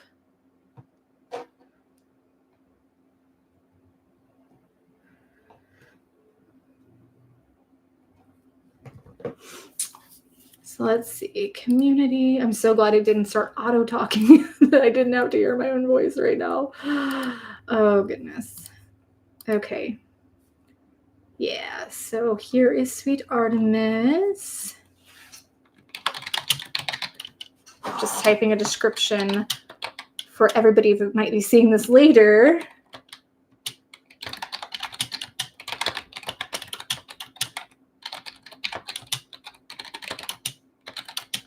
He's really cute. I have a soft spot for, oh, Morgan's finally sleeping too. She hasn't been sleeping much today. She's not been eating a whole lot. She does eat, and she's going to the bathroom and stuff, so that's good. It's just, I feel sad, like I'm worried that she's in pain.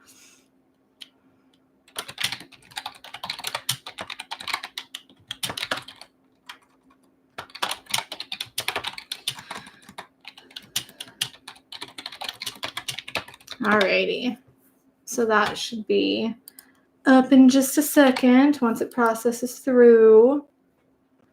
Does anyone else in here have, me too, I cringe at the sound of my own voice too, David. Does anyone else in here have emotional support pets, emotional support animals? I'm curious how that goes for everyone else in here. Oh, Donald saying, how's the mental health today, people? You know, kind of in the middle. Kind of in the middle.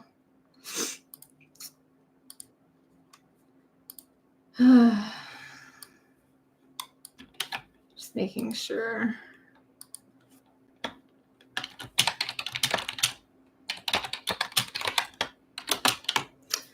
Okay. So yeah, it should be over in the community tab.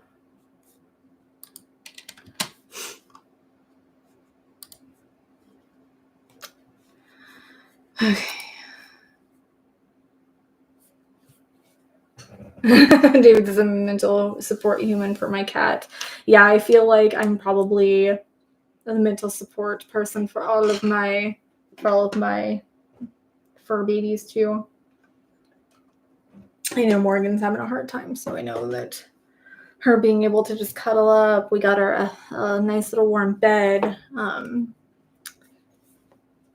Had to get her special food and stuff, so definitely being able to provide emotional support is important. Okay, Alex, then let me open. Instagram hasn't been wanting to work for me, so let's see if it even opens. Oh, it keeps making me re-log in, so I'm really annoyed. I don't have Instagram on my phone. Oh, there we go. Let's see.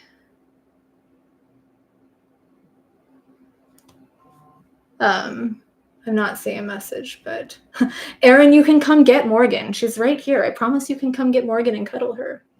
So I'll watch for your message.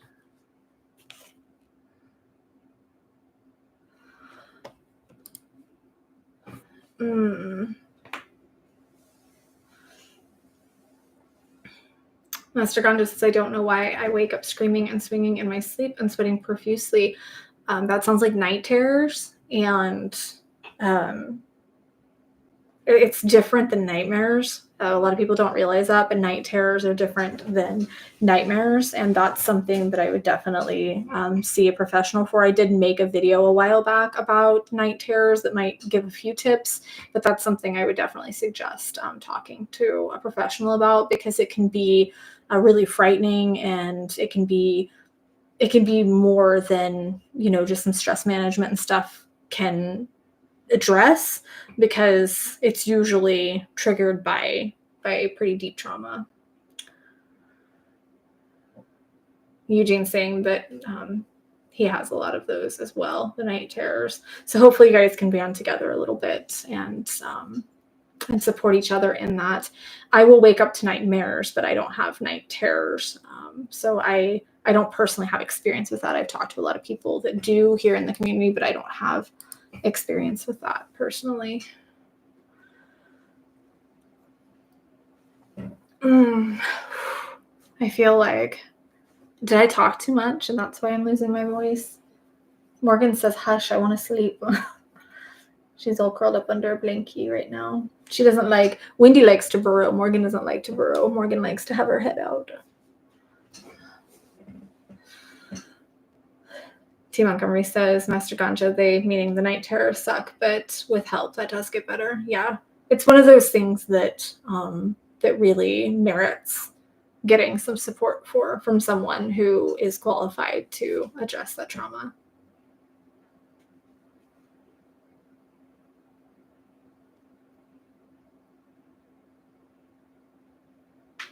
Oh,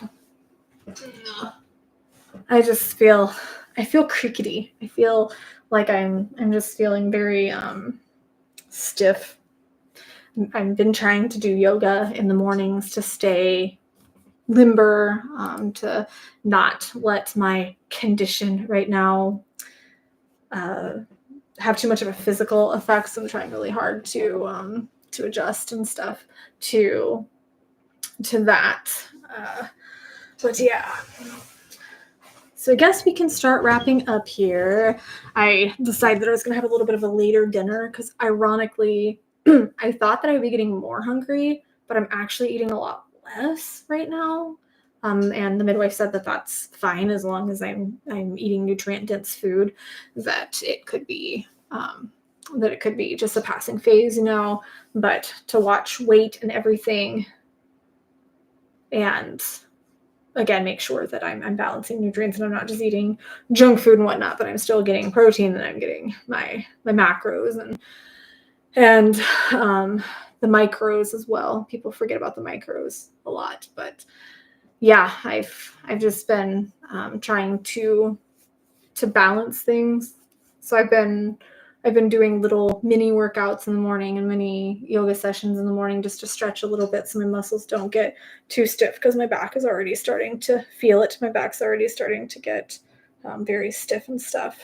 So if there's any last pledges for one of the self-help books, I think the anxiety I actually used. So these books are all from my personal collection that I just kind of wanted to share because I'm not in a place anymore where I feel like I need them. So these are all from my personal collection. This one here is actually super, super awesome because it goes through dealing how to cope with panic, how to do exposure therapy in a healthy way, overcoming negative self-talk, the limiting beliefs and stuff, self-esteem. So this is a really, really awesome one. So I think that's really going to help somebody in the community heal and move forward. Like I said, there's one on addiction. This one actually is pretty awesome too. I have talked with him several times. So this is a bit of this is nonfiction. I don't know why I was being vague about that. This is nonfiction. This guy, his name is Sam Eaton. He's also a suicide survivor. This is more faith-based, which doesn't really resonate as much with me. But for those of you that are faith-based, this could be a really amazing story. He doesn't really push faith too much, so I was still able to get nuggets. You can see all the places where I've I've marked the things that I really resonate with the most. But I've talked to him several times, and he has a lot to offer in the way of men's mental health. So he gives a perspective that I can't. And I think that this could really help some guys here in the community that are struggling. I would definitely suggest that one specifically for guys here in the community that might be struggling and might need to hear advice and perspective from a male who was called the beta, for crying, and who was torn down for being emotional and whatnot, and who had a lot of struggles. I know that his dad left, and he'd had a lot of struggles through his childhood, been in very unhealthy relationships and stuff, and just ended up in a really dark, bad place. I think that would be an excellent story for someone in here who needs that perspective, who needs that male perspective. So like I said, all the pledges of 30 or more, you can either send this book, I will send it to you, or I'll send it to someone in the community of your choosing. So we still have 5 more to go. We still have 5 more that can be sent out. And I think it'll be a nice little Christmas present because it's something I say during the holidays, especially for those of us, hands up if the holidays just suck. If the holidays are not cheery and joyful and happy for you, let me see your hand because I totally have been there. It's a little better this year. I'm feeling a little more joyous, being able to connect with her and being able to be there. I'm still trying to be more present and to really lean into the season, but man, I'm not going to lie, for the most part, since my mom passed, I have not been a big fan of Christmas and stuff. So, or Thanksgiving for that matter. So for me, having something to functionally do to kind of distract myself right now, for me, it's the Poshmark and the Pango. doing that and being able to create content here and stuff is really helpful. Gives me something to focus on, because now that I finished school, I just always need something to focus on. And yes, I'm taking it easy too, but I think that it could be really helpful to help get through the holidays. There's also kicking the stress habits, which could be really great, because, oh my gosh, the holidays can just be so unbelievably stressful. Yeah, Amy's showing hands up here. Yeah, it's which one did you need, Amy? Which book did you need? We can see if we can get a pledge for you here to send that out. So let me know which one you were wanting. Yeah, it's insane. I think that the holidays can be so heavy. So having something to focus on, not feeling the pressure to show up. I actually made a holiday vlog, a little holiday short, I think last year. Not feeling the pressure to show up like other people think you should. So a lot of other people are going to say, but you need to go to the holiday party, but you need to celebrate in this way. You need to decorate. You need to have that Christmas morning. No, you freaking don't. If you're not feeling it, you're not feeling it. The year my mom passed away, I went and saw Sweeney Todd on Christmas Day because I didn't want to be in that place. I didn't want to try and pretend that the holidays were something they weren't. Okay, duly noted, Amy. Anxiety and phobia workbook. Okay, I will note that. If we get any other pledges, I will make sure that goes to you. Okay, and Alex is saying I sent a message. I'm seeing a Jonathan. I'm not seeing you, Alexander. Is Alexander your name on Instagram?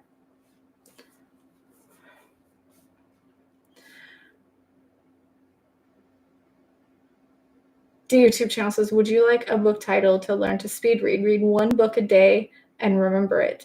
That'd be awesome, actually, because I love to read, obviously. I love to read. I try to read one leisure book a month, so just one book, either sometimes self-help, but usually fiction, something that's just fun for me. I try to do that at least once a month and have stayed with it. I've actually gotten a few extra this month. This year, not this month. Gosh, not this month. This year, I've gotten a couple extra, so I'm ahead of the game.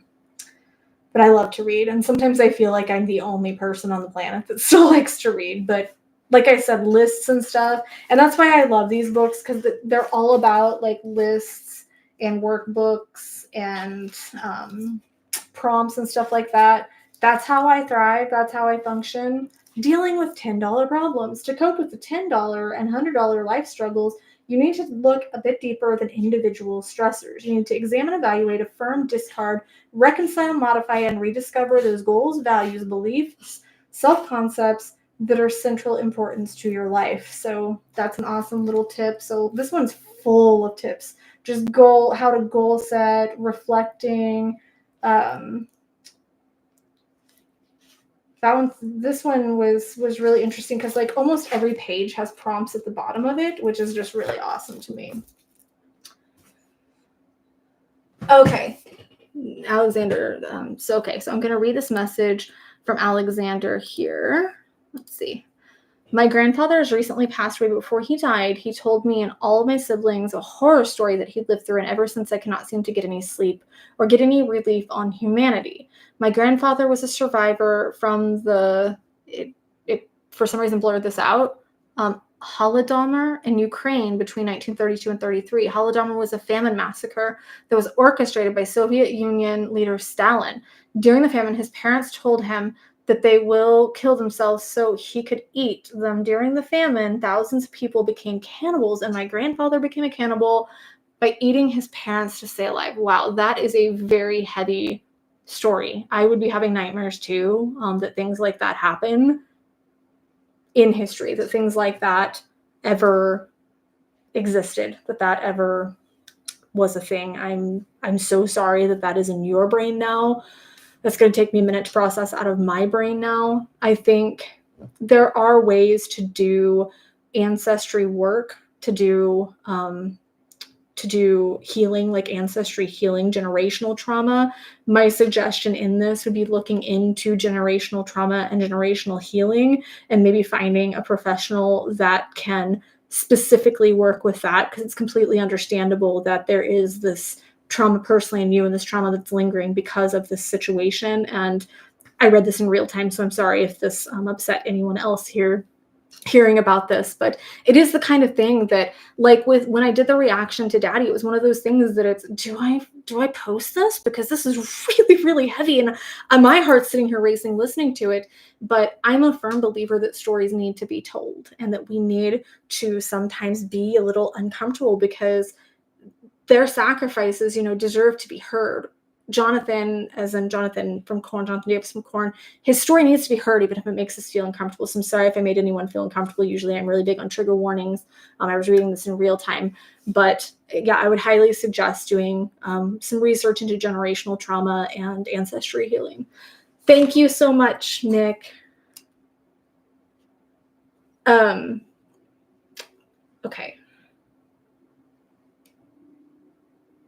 I feel like I just completely lost my train of thought. Okay, so I'm going to make a note for Amy here. So yes, I will very much, I'll make sure that that one goes. That I end up doing some veteran work with the Christmas gifts and stuff.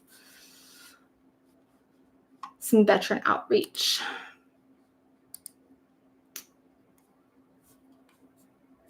Okay, I'm exiting Instagram now. Going back to email, just in case there's any other pledges are there. Yeah, it was really heavy. It was difficult to get through. That was one of the more difficult songs to get through. And granted, I knew people would be saying, oh, well, you didn't react enough to that song. I feel like there's two camps of people. There's there's three. There's the people like you guys that are accepting of me showing up as I actually authentically show up. But then there's the camps of people that are, oh my God, your emotions are so dramatic and your reactions are so dramatic and you just cry all the time. But then when I have a reaction to a song like that, where I felt like I was clearly shaken because I felt it. I felt shaken. I'm pretty sure that showed through, where it's like I was shaken. But then at the same time, I'm going, okay, but they're complaining that now I'm not emoting enough, that I'm not having enough emotion. I don't know if these are different people or the same people are just feeling the need to complain, but I can't really control what my reaction shows up as. I can't really control when I'm hearing something for the first time, how I'm going to react to it. And I never saw that coming. I did not know that that was Jonathan's backstory. So I did not see that coming. I knew that the song was going to be heavy, but I didn't know that it was going to be that explicit. And I, sorry, I had a hair on me that was really bugging me. I lost my train of thought again. Damn pregnancy hormones. I'm kind of embarrassed right now for that because we were talking about the heavy topic of the song. Yeah, I just completely lost what I was saying. I'm so sorry. So yeah, we are at 237 for our pledges. So I was trying to hit at least our minimum goal so we can still get some stuff done in the community for Christmas. Did you guys see the doggy? Did you see Sweet Artemis? The little hound. I posted a picture over in the community. I don't know if it showed up or not. It's showing for me. I don't know if it's showing up for everybody else. But yeah, I had a really, that's what I was talking about, the emotions and stuff. So it's just, for me, with a song like that, I'm emotional because it's horrific to think about that someone else went through that. Like if I read a story about the Holocaust, for example, which I love Holocaust fiction, it's probably my favorite genre of books to read.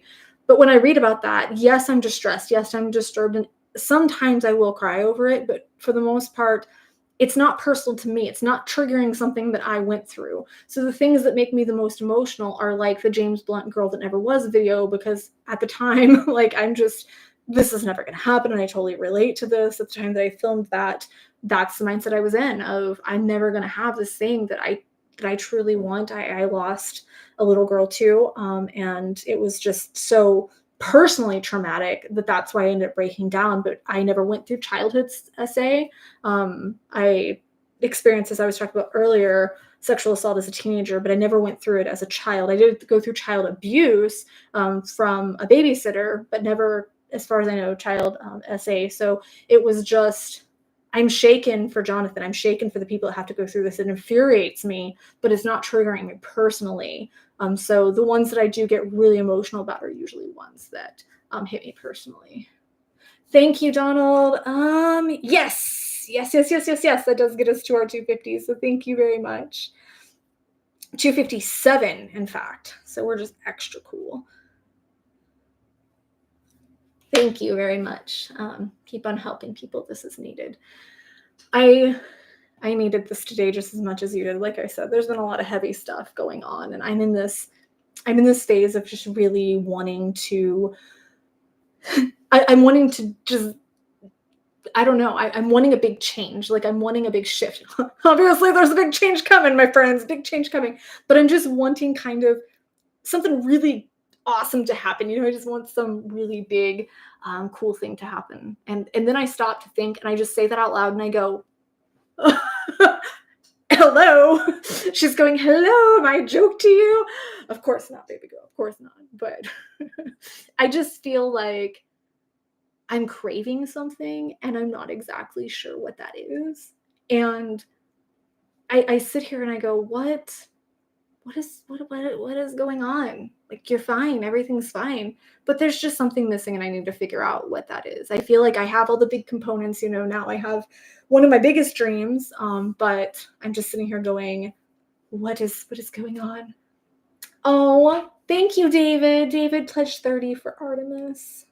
Isn't he adorable? He's just so cute. I was trying to coordinate this and stuff last week, and this particular shelter is really weird because they'll say they're open and then you call and they're not actually open. So I've been trying to coordinate and work on this using some of the pledges we already had, and then getting enough pledges to be able to complete that. So thank you very much.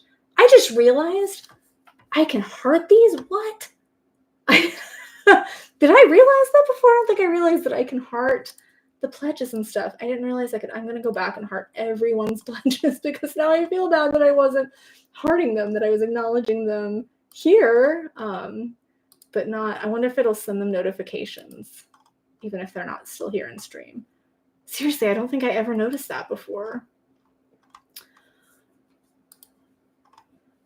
I feel like I'm actually kind of leery to get off stream because I'm going, but I love you guys, but I need your energy right now. So I'm almost scared to get off. Let's see. The YouTube channel says, will you react to songs by bands like Slayer, Cannibal Corpse, or some very heavy lyrical content, serial killer, essay, etc.? Don't answer if you don't want to. I mean, I'm not opposed to it. I actually, like I said, I majored in forensic psychology, so the serial killer stuff is kind of right up my alley, but I don't want to know what songs are about or anything when I react to them. So if you have suggestions, obviously, you can drop them here. I do have a big list. So for anybody that's ever wondering, I do have this master list of song requests that people make in the comments, and I kind of try to keep track of which ones are people requesting a lot, which ones have kind of a cult following and stuff, like which artists are really, like Ren, that are just really getting a lot of people that resonate with that. So I do keep a list. My patrons do get priority song requests. That's one of the perks of being on the higher tiers of Patreon, is getting priority song requests. But I always do listen to people here in the community, and I do have a master list. It's just 8 pages long. So, and I don't do them in order. I kind of go through and pick ones that people have been repeatedly requesting. Have I heard of BT? Oh, yes, I have. BTK scared the absolute hell out of me as a child. Absolute hell out of me. BTK was one of the worst ones in my mind. Aaron, didn't we just watch that movie on BTK not too long ago? I think we did. I think we watched. I know we watched the movie on Zodiac. That's right. We watched the movie on Zodiac. Oh my gosh. No, we did watch that thing on. We did watch the thing on Raider or BTK2 Dennis Rader. We did watch the thing because, oh God, I remember Aaron and I joked about this because I remember when he got arrested, he ended up saying to his wife, "I might not be home for lunch or for dinner or whatever." And I'm just, this guy's really in denial about how bad he's in for it, isn't he? Because he was one of those people that was very high, like in his community. I think wasn't he sending a lot of the messages and stuff through his church computer? Because he was high up in the church and very well respected by the community and everything, and turned out to be a serial killer. So yeah, I definitely know. I definitely know Mr. Raider. Yes. Okay, there. I think I liked all of them.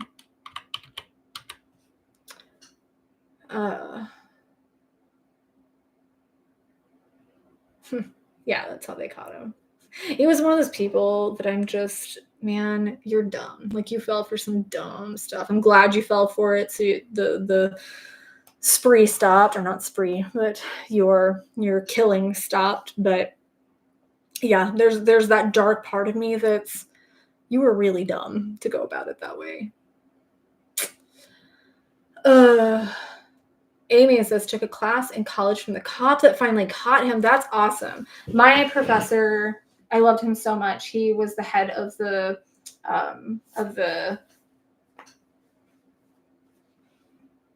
death scene investigation unit here in the Valley. And he actually, I think one of his colleagues was involved with the OJ case. I think he was directly involved with the Aurora, Colorado Dark Knight shooting. So he had been involved in stuff either personally firsthand or by proxy with one of his colleagues for quite a few of the high profile cases. And I just loved hearing his stories, and I loved hearing his experiences and his insights and stuff. It was really exciting to me. Alrighty. So, yes, be reaching out. Amy, if you could either message me on Instagram or email me, that's in the it's in my description for these live streams. I would love to send you the workbook and stuff. Just make sure to get that to me. Anyone who is watching this later and would like to make a pledge for the causes we talked about, who would like to make a pledge to get one of the books or to have the book sent out to the community, you can do so through the Venmo or PayPal, and I will honor that for the next couple of weeks till the next stream, just as a way of spreading some holiday cheer and being able to help others and stuff. And obviously the rest of those pledges is still going to go. So what isn't covered, what doesn't go towards shipping, those are the words that I wanted to come out of my mouth. What doesn't go towards shipping will still go toward the other outreach, the Christmas stuff and whatnot, to help people just feel more community, more connected, and know that they're seen. There are so many people that get forgotten, that feel forgotten at Christmas, and just making sure that they still feel seen is a big deal to me. So thank you for helping me be able to do that and spread some Christmas cheer and be my own Claus. When I was telling Bryson, when I was talking to him about Santa, it was, you know what? The adult secret is that we are the Claus. Like, we get to do that. We get to be that. We are living that legacy. We're carrying that tradition. So while St. Nicholas is not here, while he passed away, the secret, the tradition is that we're all carrying that on for him. So we all get to be part of that. And now you get to be part of that. So that is very important and special to me, of how can we show up during the holidays to be the Claus for people. So how can we be Santa? How can we share that energy? And so my way of doing that is finding people that might feel forgotten, that might feel that they aren't seen, that might feel like bah humbug, and to help them feel a little, hopefully more holly jolly. So we will have, let's see, we do have one more stream, right, before Christmas. Yes, so we will have our next stream on the 22nd. So we will have a stream right there before Christmas. So we'll all be either in the spirit or partaking in some spirits, one or the other. But whether you're feeling holly jolly, and you're wanting to celebrate with us, or whether you're really struggling through this time, just know that we all are here. We're all in different places in our journey, but if you need somebody to talk to, you can always reach out to me on Instagram.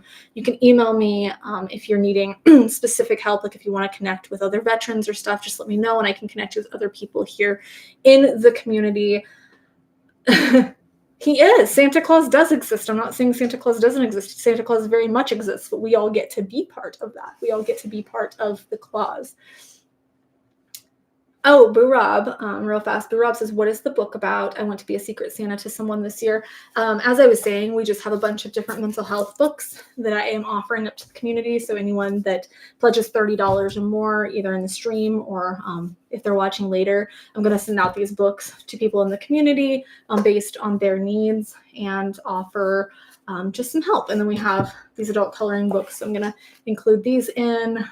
Oh, so anyone that is wanting to check that out, I totally forgot to include the website for Erin, and I feel awful, and now I can't find it. My brain doesn't remember anything right now. So, damn it, I need to find this so I can share it with you guys. Now I need to look it up. Oh my gosh, that was totally on camera. And then there was the anxiety phobia workbook. So yeah, any pledges of $30 or more, that's going to go to someone in the community. So let me, cash for trash is what I need to get to.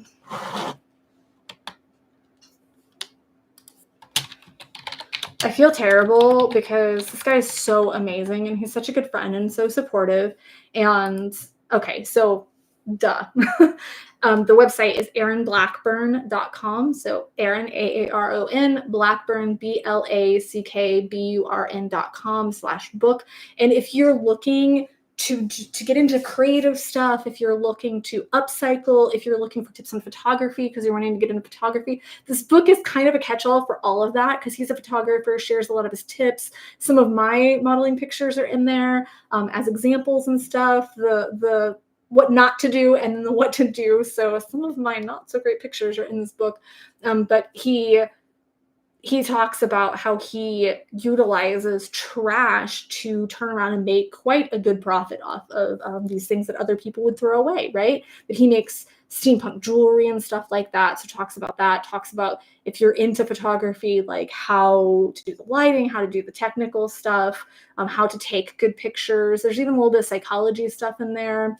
And then talks about the EpiHab that we were talking about earlier, the nonprofit organization that helps with the coloring. They print the coloring books that we see here for individuals on the spectrum, individuals that have ADHD, other cognitive challenges and stuff. So erinblackburn.com/book if you want to learn more about that and the coloring books.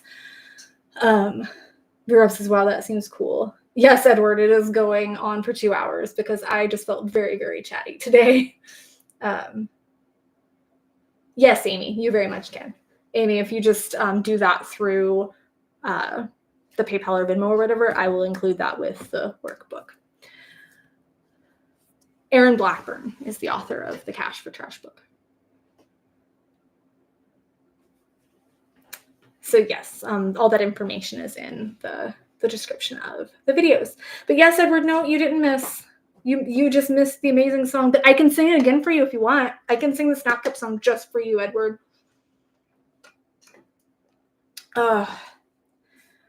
So yes, I hope that everyone is able to navigate this time of year in whatever way is best for them, whether that's celebratory or whether that is finding ways to process through. And if this year, you lost somebody and you're just surviving, that's totally okay. And finding ways to get through this time of year in your way. I think that that's the message I always really try to drive home is do it on your terms.